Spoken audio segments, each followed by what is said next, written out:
आपका एक बार फिर से स्वागत है आपके अपने ऑफिशियल यूट्यूब चैनल पर।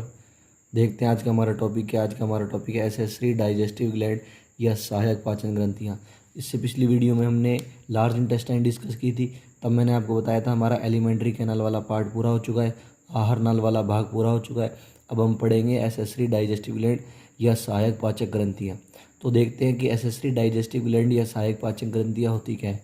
देखिए फ्रेंड्स, एसेसरी डाइजेस्टिव ग्लैंड जो होती हैं ऐसी ग्लैंड्स होती हैं या ऐसी पाचन ग्रंथियाँ होती हैं जो पाचन में या डाइजेशन में मदद करती हैं। तो ये बात लिखी हुई है, these glands help in digestion, कि ये ग्रंथियाँ जो होती हैं वो क्या करती हैं, पाचन में मदद करती हैं। मैंने आपको पहले भी बताया था 3 तरह की एसेसरी डाइजेस्टिव ग्लैंड है। एक तो हमारे है सलाइवरी ग्लैंड जिसे लार ग्रंथियाँ बोलते हैं, दूसरी है लीवर जिसे हम यकृत बोलते हैं, और तीसरा है पैनक्रियास जिसे हम अग्नाशय बोलते हैं। इस वीडियो में हम सिर्फ और सिर्फ आज सलाइवरी ग्लैंड या लार ग्रंथियाँ डिस्कस करेंगे। हम आज कितने टाइप की होती हैं सलाइवरी ग्लैंड वो देखेंगे, सलाइवा क्या होता है, कंपोजिशन क्या होता है सलाइवा का, ये सारी चीज़ देखेंगे, ठीक है ना। और कौन कौन सी ग्लैंड की कौन कौन सी डक्ट होती है उसके बारे में पढ़ेंगे। तो अब देखते हैं सलाइवरी ग्लैंड जो होती है, सलाइवरी ग्लैंड या जिसे हिंदी में लार ग्रंथि बोलते हैं। तो ह्यूमन में क्या होते हैं, 3 पेयर होते हैं या 3 जोड़ी लार ग्रंथियाँ पाई जाती हैं। ये बात आपको याद रखनी है कि जो ह्यूमन जो होता है उसमें कितनी 3 पेयर ऑफ सलाइवरी ग्लैंड मिलती है, या हिंदी में बोलूँ तो मानव में 3 जोड़ी लार ग्रंथियाँ पाई जाती हैं। तो कितनी जोड़ी लार ग्रंथियाँ पाई जाती हैं, 3 जोड़ी लार ग्रंथियाँ पाई जाती हैं। अब ये लार याद रखना, ये जो सलाइवरी ग्लैंड है ये ओपन कहाँ होती है। तो सलाइवरी जितनी भी सलाइवरी ग्लैंड होती हैं, 3 पेयर सलाइवरी ग्लैंड जो होती हैं उन सब की ओपनिंग क्या होती है, ओरल कैविटी में होती है। मतलब कि तीनों की तीनों जो जोड़ी लार ग्रंथियाँ होती हैं कहाँ खुलती हैं, ये हमारी मुख गुहा में या ओरल कैविटी के अंदर खुलती हैं। तो अब देखते हैं कौन कौन सी होती हैं सलाइवरी ग्लैंड। तो देखिए 3 टाइप लिख रखे हैं। पहला दे रखा है सबलिंगुअल, हिंदी में से बोलते हैं अधोजीवा ग्रंथि। पहली है सबलिंगुअल, हिंदी में बोलते हैं अधोजीवा। दूसरी देखते हैं सब मैक्सिलरी, इसे क्या बोलते हैं, अधोजंप ग्रंथि। दूसरी कौन सी है, सब मैक्सिलरी, इसे क्या बोलते हैं, अधोचम ग्रंथि। तीसरी कौन सी है, पैरोटिड ग्रंथि, ठीक है ना। तो ये 3 टाइप हो गए, सबलिंगुअल, सब मैक्सिलरी और पैरोटिड। हिंदी में बोलते हैं अधोजीवा, अधोजंप और पैरोटिड ग्रंथि। इनके बारे में आपको थोड़ी थोड़ी बात याद रखनी है कि क्या सबलिंगुअल जो होती है ये क्या होती है, सबसे छोटी लार ग्रंथि होती है, और पैरोटिड जो लार ग्रंथि होती है या जो ये सलाइवरी ग्लैंड होती है ये सबसे बड़ी होती है। ये लार्जेस्ट सलाइवरी ग्लैंड है, ये स्मॉलेस्ट सलाइवरी ग्लैंड है। अब पहली सलाइवरी ग्लैंड के बारे में बात करते हैं, इसकी पोजीशन देखते हैं कहाँ पे होती है, और इसकी जो, अब देखिए एक बात याद रखिए फ्रेंड्स, ये जितनी भी हमारी सलाइवरी ग्लैंड होती है इन सब की डक्ट होती है। मतलब इन सब में क्या पाई जाती है, वाहिनी पाई जाती है। ये डक्ट क्या करती है, इस डक्ट के थ्रू ये अपना सिक्रेशन जो है या ये अपना स्त्राव जो है वो क्या करती हैं, एक पर्टिकुलर जगह या एक निश्चित स्थान पर क्या करती हैं, छोड़ती हैं। तो इसका मतलब जितनी भी सलाइवरी ग्लैंड है हमारे अंदर वो सारी क्या है, बहिर्स्त्रावी ग्रंथि हैं। क्योंकि बहिर्स्त्रावी ग्रंथि वे ग्रंथियाँ होती हैं जो अपना, जिनमें क्या होती है, नलिका होती है। इन्हें बहिर्स्त्रावी ग्रंथियों को नलिका युक्त ग्रंथियाँ भी बोलते हैं, याद रखना। तो ये जितनी भी सलाइवरी ग्लैंड है ये सारी की सारी क्या है, ये सारी की सारी एक्सोक्राइन ग्लैंड है या बहिर्स्त्रावी ग्रंथियाँ होती हैं। तो देखते हैं पहली सबलिंगुअल क्या होती है। This is the smallest salivary gland, 1 pair of sublingual gland present below the tongue. The duct of this gland is called Rivinus और बार्थेलियन डक्ट। अब देखिए जैसा कि फ्रेंड्स आपको नाम से दिखाई दे रहा है सबलिंगुअल ग्लैंड, मैंने बताया था आपको लिंगुअल टर्म जो है या लिंगुअल शब्द जो है वो जीभ या टंग के लिए इस्तेमाल में होता है। तो सबलिंगुअल ग्लैंड जो होती है ये कहाँ पे होती है, ये हमारी जीभ के नीचे होती है, या हमारी जो टंग होती है उसके नीचे होती है। इसका एक पेयर होती है, मैंने आपको बताया था टोटल 3 पेयर होती हैं और 6 होती हैं। तो एक पेयर इसका होता है, एक पेयर इसका होता है और एक पेयर पैरोटिड ग्लैंड का होता है। तो एक पेयर जो सबलिंगुअल ग्लैंड है वो कहाँ होती है, टंग के नीचे होती है, ठीक है ना। और इसकी डक्ट को याद रखना है, इसकी फ्रेंड्स इसकी डक्ट को क्या बोलते हैं, इसकी डक्ट जो होती है सबलिंगुअल ग्लैंड की उसे डक्ट ऑफ रिविनस या बार्थेलियन डक्ट बोलते हैं। तो ये बात ये लिखी हुई है, इसकी सिचुएशन क्या होती है, बिलो द टंग, और इसकी डक्ट को क्या बोलते हैं, रिविनस और बार्थेलियन की डक्ट। अब हिंदी में देखते हैं क्या लिखा हुआ है। सबसे छोटी लार ग्रंथि होती है, एक जोड़ी होती है और ये जीभ के नीचे स्थित होती है, और इसकी जो वाहिनियाँ होती हैं या जो इसकी डक्ट होती हैं उसका क्या बोलते हैं, रिविनस या बार्थेलियन की नलिका बोलते हैं। हमारी दूसरी सलाइवरी ग्लैंड सब मैक्सिलरी देखते हैं या अधोजम ग्रंथि देखते हैं, इसकी सिचुएशन क्या होती है, इसकी डक्ट को क्या बोलते हैं।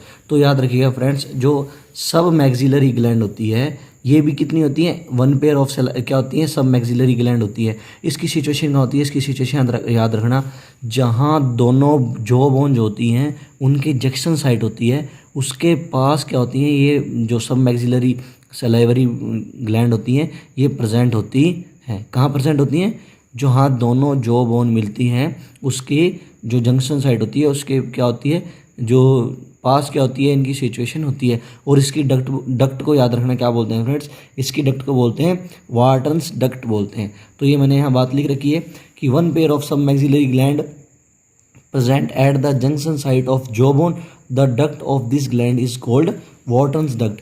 अच्छा, इसके बारे में एक बात और याद रखनी है आपको कि इसकी ओपनिंग कहाँ होती है, इसकी ओपनिंग भी पूछ लेते हैं कई बार आपसे एग्जाम में। तो ओपनिंग याद रखिएगा फ्रेंड्स कि जो वार्टन्स डक्ट होती है ये हमारे जो लोअर इंसीजर होते हैं या जो हमारे निचले जबड़े के जो क्या होते हैं इंसीजर दांत होते हैं उसके पास इसकी ओपनिंग होती है। इसका मतलब ये वार्टन्स डक्ट जो है निचली जबड़े के जो इंसीजर होते हैं उसके पास खुलती है। तो ये बात हिंदी में भी लिख रखी है कि एक जोड़ी अधोजम ग्रंथियाँ दोनों जबड़ों के मिलने के स्थान पर होती है। इसकी नलिका को वार्टन की नलिका बोलते हैं। ये नलिका निचले जबड़े के इंसीजर के पीछे की तरफ खुलती है। सबसे छोटी मैंने आपको बताया था कि जो सबसे छोटी होती है वो कौन सी होती है, सबलिंगुअल होती है ग्लैंड, और जो सबसे बड़ी होती है वो पैरोटिड ग्लैंड होती है। अब मैं आपको एक मज़ेदार बात बताता हूँ कि सबसे बड़ी जो सलाइवरी ग्लैंड है वो पैरोटिड होती है, पर सबसे ज़्यादा जो सलाइवा का या सबसे ज़्यादा जो लार का स्त्रावण करती है वो सब मैक्सिलरी ग्लैंड होती है। सबसे ज़्यादा सलाइवा बनाती है, ये 70 से 75% सलाइवा का निर्माण जो है वो सब मैक्सिलरी ग्लैंड ही करती है। अब देखते हैं हमारी तीसरी या फिर पैरोटिड ग्लैंड के बारे में देखते हैं हम फ्रेंड्स। पैरोटिड ग्लैंड देखते हैं कि ये देखिए वन पेयर ऑफ पैरोटिड। अच्छा, पैरोटिड ग्लैंड की सिचुएशन क्या होती है, पैरोटिड ग्लैंड जो होती है वो हमारा जो ईयर पिन्ना होता है, ये जिसे हिंदी में कर्ण पल्लव बोलते हैं, उसके पास प्रेजेंट होती है। तो देखते हैं, one pair of parotid gland present near the ear pinna. Ear pinna के क्या होती है, पास इसकी सिचुएशन होती है। अब इसकी डक्ट को देखते हैं क्या बोलते हैं, the duct of this gland is called Stensen duct. इसकी डक्ट को क्या बोलते हैं फ्रेंड्स, स्टेंसन डक्ट बोलते हैं। अच्छा, अब इसकी ओपनिंग की बात कर लेते हैं कि ये ओपन कहाँ होती है। तो ये जो स्टेंसन डक्ट होती है, अपर इंसीजर जो होते हैं, अपर इंसीजर जो होते हैं उसके पास इसकी क्या होती है, ओपनिंग होती है। लोअर इंसीजर पे किसकी ओपनिंग होती है, डक्ट ऑफ वाटसन की होती है ना, वॉर्टन की होती है। डक्ट ऑफ क्या होती है, सॉरी फ्रेंड्स, वॉर्टन की ओपनिंग होती है। और जो डक्ट ऑफ स्टेंसन होती है इसकी ओपनिंग कहाँ होती है, इसकी ओपनिंग होती है अपर इंसीजर के पास। अब इसे हिंदी में देख लेते हैं क्या लिखा हुआ है, एक जोड़ी कर्ण पल्लव ग्रंथि, एक जोड़ी कर्ण पल्लव, इसे हिंदी में कर्ण पल्लव ग्रंथि बोलते हैं, याद रखिएगा। एक जोड़ी कर्ण पल्लव ग्रंथि कर्ण पल्लव के पास पाई जाती है। इसकी नलिकाओं को डक्ट ऑफ स्टेंसन कहते हैं। अब ये मैंने बात लिख रखी है कि पैरोटिड ग्लैंड जो होती है वो लार्जेस्ट सलाइवरी ग्लैंड होती है। ये 20 से 25% सलाइवा का क्या करती है, फॉर्मेशन करती है। अब देखते हैं सलाइवा क्या होती है और इसका कंपोजिशन क्या क्या होता है, या लार क्या होती है और इसका कंपोजिशन क्या होता है, इसके बारे में पढ़ते हैं। तो सलाइवा क्या होती है, देखो फ्रेंड्स, तीनों जो सलाइवरी ग्लैंड होती हैं इनका जो कलेक्टिव सिक्रेशन होता है या इनका जो स्त्राव होता है उसको एकत्रित रूप से या सामूहिक रूप से क्या बोलते हैं, लार कहते हैं। तो the collective secretion of all the gland is known as saliva. यह सभी लार ग्रंथियों के स्त्राव को एकत्रित रूप से क्या बोलते हैं, सलाइवा बोलते हैं। तो याद रखिएगा सलाइवा क्या होती है, सलाइवा क्या होती है, collective secretion of all salivary gland, या फिर लार ग्रंथियों को जो क्या होता है, स्त्राव होता है, उसको एकत्रित रूप से क्या बोलते हैं, सलाइवरी ग्लैंड बोलते हैं। कंपोजिशन की बात करते हैं अब इसकी, या इसका रासायनिक संगठन क्या होता है लार का, इसमें से कई बार क्वेश्चन आ जाता है। तो कंपोजिशन में देखना है या रासायनिक संगठन क्या होता है। तो सबसे ज़्यादा सलाइवा में क्या होता है, वाटर होता है। उसके बाद क्या होता है, म्यूकस होती है। तो याद रखिएगा, उसके बाद क्या होता है, सलाइवरी अल्फा एमाइलेज, ये एंजाइम होता है। ये क्या करता है, स्टार्च का डाइजेशन करता है। इसे ही टाइलिन एंजाइम कहते हैं, याद रखिएगा फ्रेंड। सलाइवरी अल्फा एमाइलेज को ही क्या बोलते हैं, टाइलिन एंजाइम बोलते हैं। तो इसके बाद इसमें क्या होता है, लाइसोजाइन एंजाइम होते हैं। ये लाइसोजाइन एंजाइम क्या होते हैं, ये एंटी बैक्टीरियल एंजाइम होते हैं। या प्रतिजीवाणुवीय एंजाइम होते हैं। ये क्या करता है, जीवाणु जो होते हैं या जो बैक्टीरिया होते हैं उनको किल करने का काम करते हैं। उसके बाद देख लेते हैं थायोसाइनेट। थायोसाइनेट क्या होता है, ये भी क्या होता है, एंटी बैक्टीरियल होता है फ्रेंड्स। ये आयन होता है थायोसाइनेट, ये भी क्या करता है, जीवाणुओं को मारने का काम करता है। इसके अलावा कुछ आयन्स भी हमारी लार में होते हैं, जैसे सोडियम आयन होता है, पोटेशियम आयन होता है, क्लोराइड आयन होता है और बाइकार्बोनेट आयन होता है।